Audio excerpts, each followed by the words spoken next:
لاباس عليكم؟ نتمنى تكونوا بخير وعلى خير وتكونوا في احسن الاحوال. اليوم جيت البنات غنشارك معكم واحد المشروب او بصفه يعني نقولوا حنا كوجبه.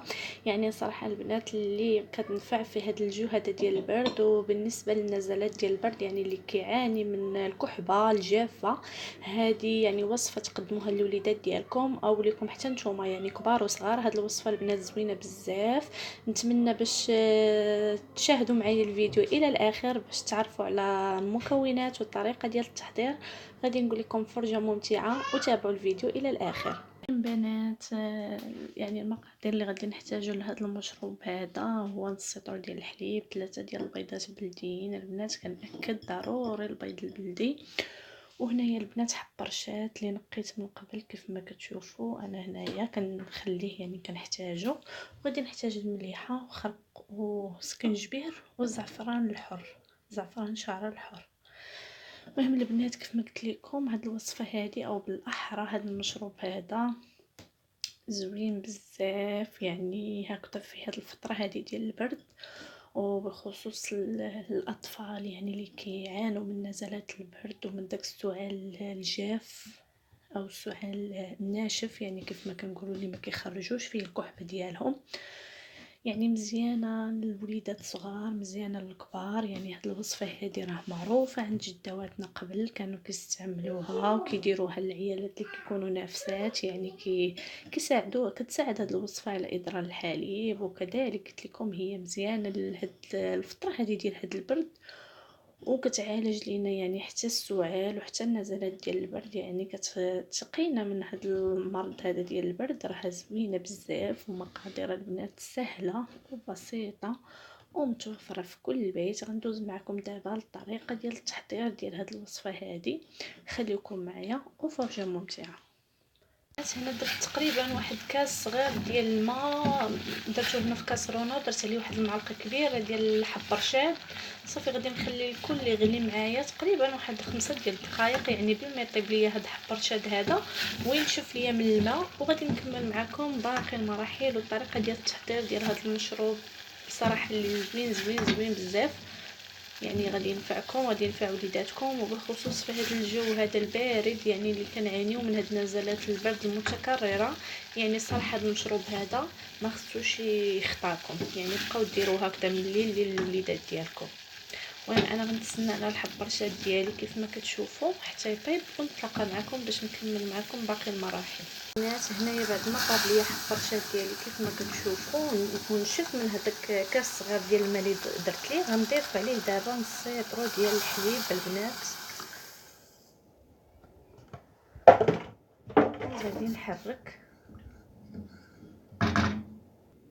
صافي البنات هنايا غادي نضيف هذيك المليحه وغادي نضيف داك السكينجبير وداك الزعفران شعر البنات.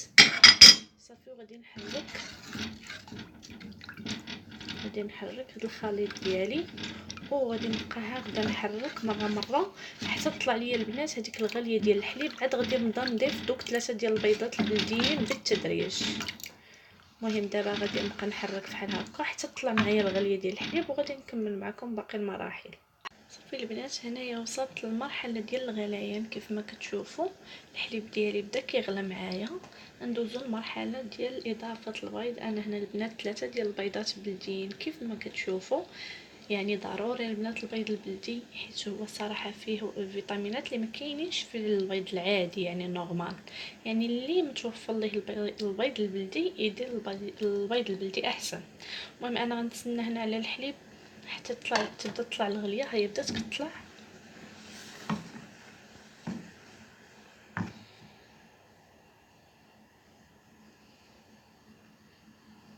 صافي غنبدا نضيف البيض. انا هنا البنات غنضيف البيض وغادي نبقى نحرك حتى يطيب البيض ديالي. يعني ضروري في هذه المرحله انكم تبقاو تحركوا باش البيض يطيب. انا غنبقى نحرك حتى نتاكد انه البيض صافي راه طاب ويغلى ليا الحليب مزيان ويطلع حتى الفوق. صافي غادي نطفي على هذا المشروب هذا ديالي، وغادي ندوزو باش نشوفوا الطريقه ديالو في الاخير كيفاش كيجي.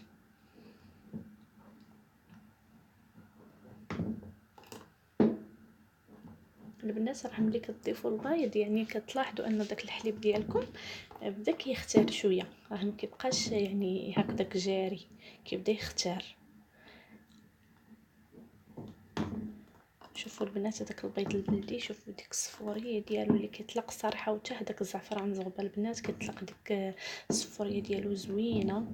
يعني كيف ما قلت لكم هذا مشروب صحي 100%، يعني جميع المواد اللي فيه كيف ما كتشوفوا راكم شفتوهم طبيعيين ومفيدين لينا في هذه الفتره هذه. المهم انا غادي نستمر بالتحريك البنات حتى يوجد معايا هذا المشروب هذا ديالي، ونتلاقى معكم باش نشوفوا الشكل النهائي ديالو كيفاش كيجي. خليكم معايا وفرجه ممتعه. وصافي البنات هذا هو الشكل النهائي ديال المشروب ديالنا، كيجي على هاد السمك هذا. شوفوا داك البيض كيفاش كيتكلل. صافي وهذا هو، هذه هي الوصفه ديال اليوم. نتمنى باش تنال استحسان الظن ديالكم، وضروري البنات تجربوها حيت مفيده، كتعطينا واحد الحراره واحد الطاقه اللي كيحتاجها الجسم ديالنا في هاد الفتره هذه ديال البرد، يعني في الفتره ديال الشتاء. نتمنى باش تعجبكم، يعني غتعجب الوليدات ديالكم وتعجبكم نتوما حتى نتوما الكبار. المهم ما تنسوش ديروا لي لايك للفيديو، ما تنسوش تكتبوا لي كومونتير ديالكم، واللي ما مابونيش في لاشين ديالي ضغط على زر الاشتراك باش يبقى يوصلكم كل جديد. والى هنا البنات غادي نقول لكم مع السلامه، والى فيديو ان شاء الله، الى فيديو جديد ان شاء الله. دمتم في رعايه الله وحفظه، مع السلامه.